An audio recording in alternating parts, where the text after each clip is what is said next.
पुनरुच्चार करावा. आम्ही भारताचे लोक भारताचे एक सार्वभौम समाजवादी धर्मनिरपेक्ष लोकशाही गणराज्य घडविण्याचा व त्याच्या सर्व नागरिकास सामाजिक, आर्थिक व राजनैतिक न्याय, विचार, अभिव्यक्ती, विश्वास, श्रद्धा व उपासना यांचे स्वातंत्र्य, दर्जाची व संधीची समानता निश्चितपणे प्राप्त करून देण्याचा आणि त्या सर्वांमध्ये व्यक्तीची प्रतिष्ठा व राष्ट्राची एकता आणि एकात्मता याचे आश्वासन देणारी बंधुता प्रवर्धित करण्याचा संकल्पपूर्वक निर्धार करून आमच्या संविधान सभेत आज दिनांक 26 नोव्हेंबर 1949 रोजी याद्वारे हे संविधान अंगीकृत आणि अधिनियमित करून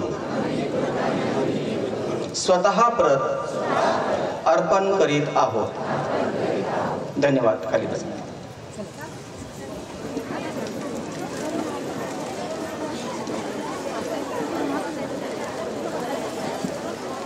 सौ निर्मला ताई काळे आणि सौ हिवाळे बहिणी यांना विनंती आहे, आपण आदरणीय वाकोडे ताई आणि वाकोडे दिदीचं स्वागत करावं, पुष्प देऊन स्वागत करावं.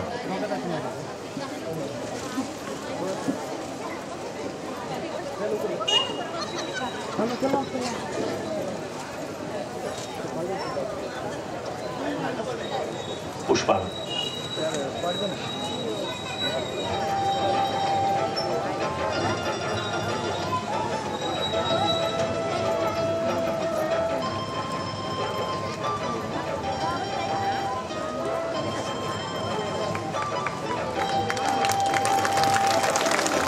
टाळ्या वाजवू नका, या सत्काराला कृपया टाळ्या वाजवू नका, कारण ह्या सन्मानामध्ये एक दुःखाची लकीर तुमच्या आणि आमच्या अंतःकरणामधून जाते आहे. भावना अनावर होत आहेत. असो, यानंतर आजच्या ह्या कार्यक्रमाच्या अनुषंगाने प्रास्ताविक करतील आदरणीय या कार्यक्रमाचे मुख्य संयोजक आदरणीय प्रकाशदादा कांबळे. मित्रांनो, उपासक उपासिकांनो, नामांतराचा लढा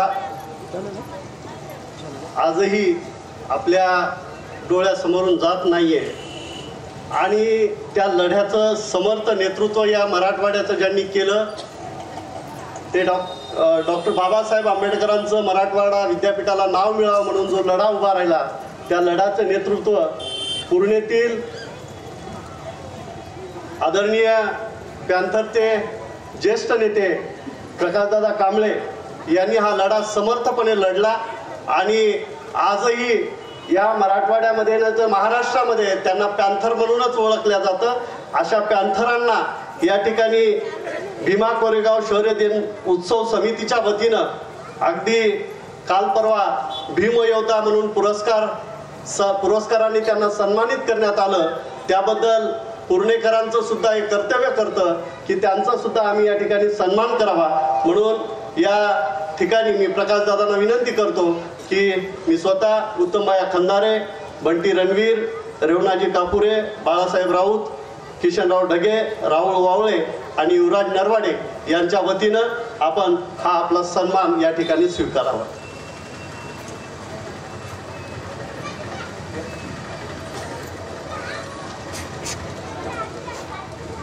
युवराज